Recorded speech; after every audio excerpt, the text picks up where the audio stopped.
her horse and practiced shooting, didn't keep her as warm as her layers of skirts, and her long black hair was tied at the back of her neck, allowing a breath of cool air to send a chill across her shoulders. A few moments later, a horse snuffled and hooves sounded on the path, plodding away from their long one-level stone and timber house.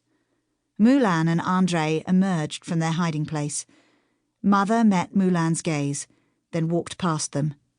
She pushed open the chamber door and sighed as she stared in at the body they still had to prepare for burial. Mikolai could not have chosen a worse time to die. Evening had fallen, and Mulan was helping Mother clean the kitchen when someone called out, "Ponya, Feodosia!" Mulan ran to the front door.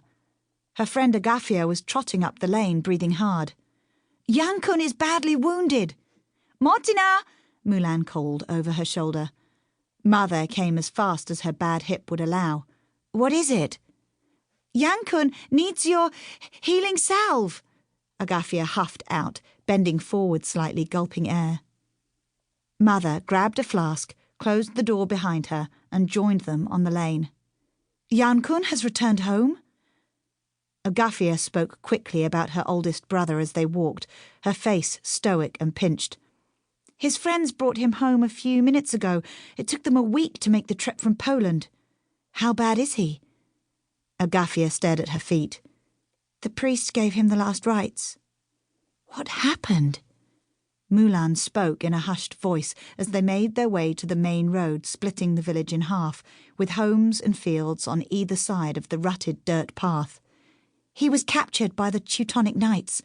They tortured him, and when they felt he had told them everything he knew about the troops' position and plans, they left him to die. Some of the other Lithuanian and Polish soldiers found him." They soon arrived at the small home Agafia shared with her family. Mulan steeled herself to see the worst. Yankun was stretched out on a bed, unmoving. Swollen and bloody and bruised, his face was unrecognizable, though she had known him all her life. One of his eyes seemed to be missing, only a black hole remaining.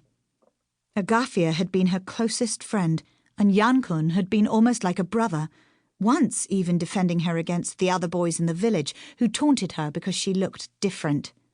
Yankun's mother was unwrapping bloody bandages on his legs.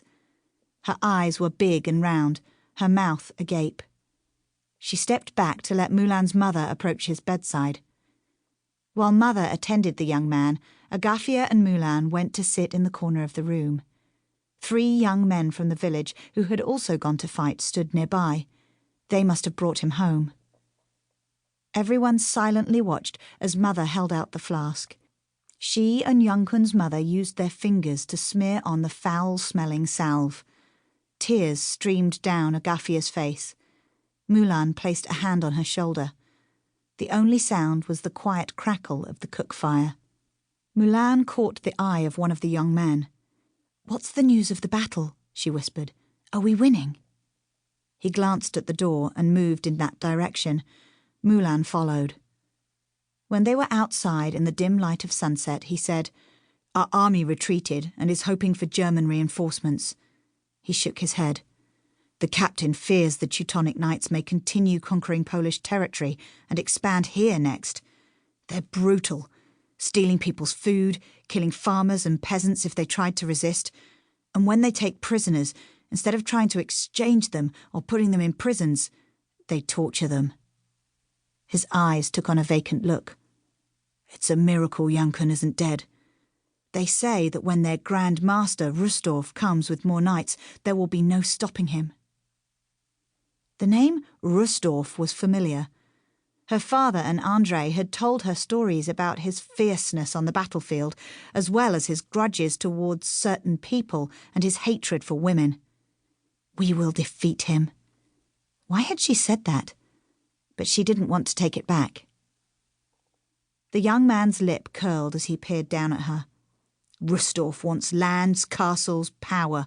Thousands of trained fighters do his bidding, and his men are either hired mercenaries with no conscience or think they're taking people's land in the name of God. How can our smaller army defeat them?" He turned and went